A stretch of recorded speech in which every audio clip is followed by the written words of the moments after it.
welcome back in. Today we're going to discuss some of my favorite wide receiver sleepers for the 2024 season. It's only a couple weeks left until the season kicks off. This would be a good time to kind of get through some of these guys. So let's go ahead and get right into it. Let's start at the top. Now, I could have went out and talked about some obvious names like Xavier Worthy, Deontay Johnson, Christian Watson, or Lad McConkey. All these guys are kind of going in the 80s and 90s. I figured that's a little bit too high. I'm looking at players that are drafted inside the top 100. So let's get it started. We're going to talk about first Jaxon Smith-Njigba, wide receiver 45, 107th overall. He didn't have a great rookie season, but he did have a 17% target share, but he was 61st in route participation. He had 63 catches, 620 receiving yards, and 4 touchdowns. The way they utilized him last year was pretty frustrating. He had a 6.8 yards per target and a 6.1 average depth of target last season. There was a lot of frustration, that was expressed by JSN after the season for their former offensive coordinator, Shane Waldron, who just how poor of a job he did. Now, Shane Waldron is now with Chicago, so we'll see how that works out for them. But I think this offensive ecosystem is going to be much better and play to the strengths of JSN with Ryan Grubbs now in the spread offense that he's going to be installing here for the Seattle Seahawks this year. And I do think there's a real path that he's going to take over this number 2 wide receiver role this season. And so I really like JSN as kind of a real bounce back second year candidate here, within this offense. I think this year is a pretty solid bounce back. I think he could end up being like a solid maybe back in wide receiver 2, high end wide receiver 3 this year. Keep it moving. Let's move on to the next guy, and that is Jameson Williams, wide receiver 48, 115th overall. The last season, he only played in 12 games. He only averaged 6.7 fantasy points per game, but he was 5th in average depth of target last year, suspended for the first 4 games of the season. And he also missed most of his rookie season due to the ACL tear. So this is his first season that he's going to be able to be ready to go week 1. And he's had a full off season. And honestly, I was kind of surprised because one of the biggest things that we've heard from the Lions camp is how good Jameson Williams looks. I mean, Dan Campbell went out of his way multiple times to really praise Jameson Williams. And this is somebody that's been really critical of Jameson Williams in the past. So I think these are really positives to look at.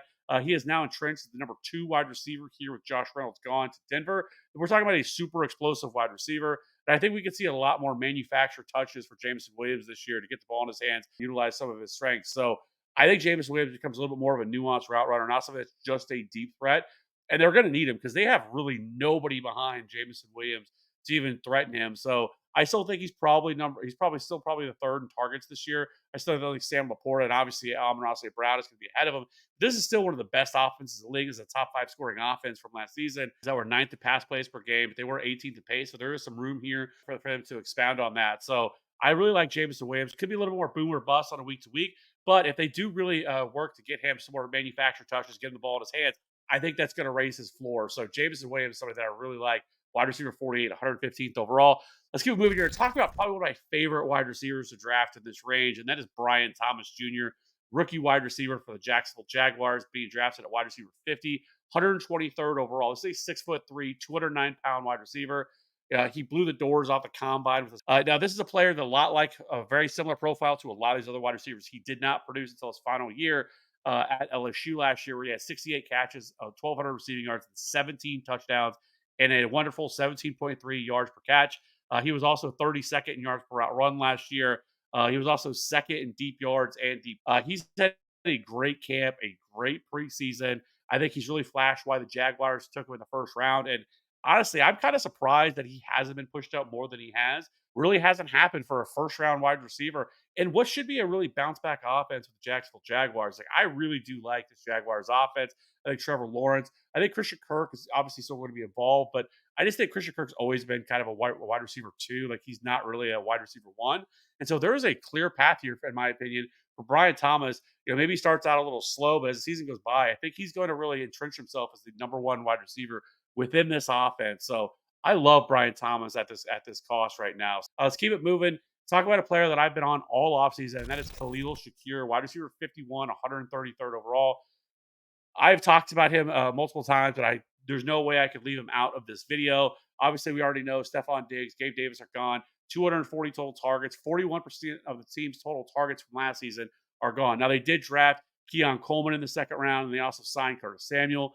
Last season, Khalil Shakir had 39 catches, 611 receiving yards, and 2 touchdowns.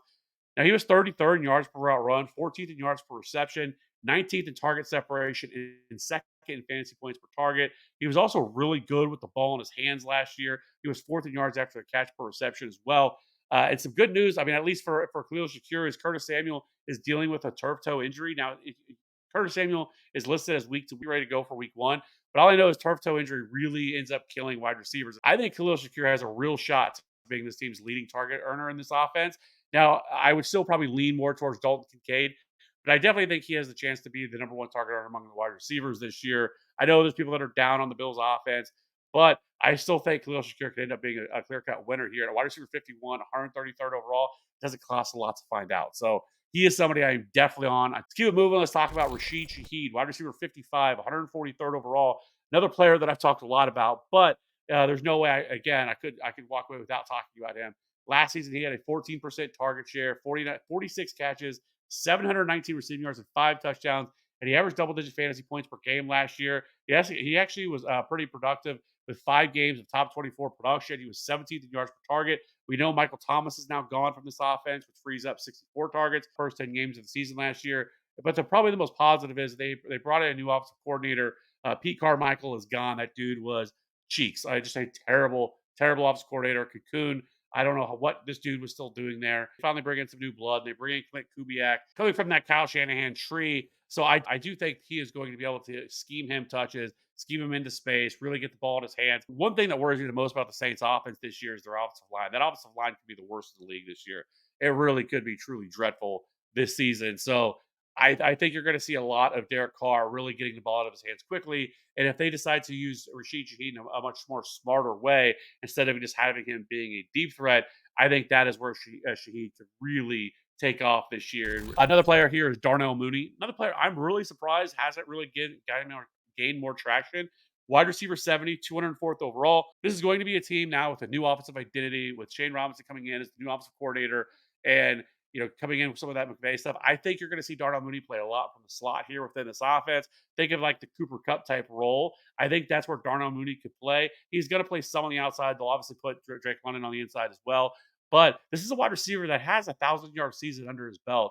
And obviously, he has been, held back some by the poor quarterback play when he was with in Chicago. And now he gets the best quarterback he's ever played with in Kirk Cousins. We know Kirk Cousins can support multiple pass catchers. Obviously, Kyle Pitts and Drake London are still probably going to be the two leading target earners here. But I don't think it's crazy to think that Darnell Mooney could end up earning himself 80, 90 targets within this offense this year. And somebody with his skill set, somebody that could be a deep threat down the field. I think Darnell Mooney is definitely going to be something that we're going to be talking about in a couple of weeks once the season gets rolling and he starts to put up some decent numbers here that people are going to be flocking to add. So I want to draft Darnell Mooney, whether it's with the last spot in your bench, something like that. But I definitely think that there's a lot for upside here that could finish as like a top 40, 45 wide receiver this year. So Darnell Mooney, I definitely think is criminally undervalued. Lastly is Jalen Tolbert, wide receiver 81. Last season didn't really do a whole lot. Was kind of splitting time with Michael Gallup, but Gallup saw a 14.5% target share and ran 64% of the routes. This is probably going to be the role that Jalen Tolbert plays. And so, I mean, you can already pencil in for maybe a 15, 16% target share this year. And honestly, Brandon Cooks back from what he looked like last year. I don't think it's crazy to think that Tolbert could end up pushing by the season's end as being the number 2 wide receiver here. And it's really just CeeDee Lamb and Jake Ferguson here within this offense. So this is an offense last year with the Cowboys who were 7th in pass plays per game last year. So maybe more of a deep sleeper, somebody that maybe you necessarily maybe not draft because how late he's going, but certainly somebody that you should be keeping on your radar. And if you have big enough benches where you have 7, 8 bench spots, or you're in a deeper format like 14, 16 teams, Jalen Tolbert is definitely going to be somebody that I'm going to want to target here. I definitely think there's a possibility here that he could be a consistent fantasy producer, maybe more like a flex option or something like that on a week-to-week basis. So let me know in the comment section below who I missed or maybe somebody else that you're maybe a little bit higher on than me. If you have any questions, get to them. We'll see you on the next one. Bye.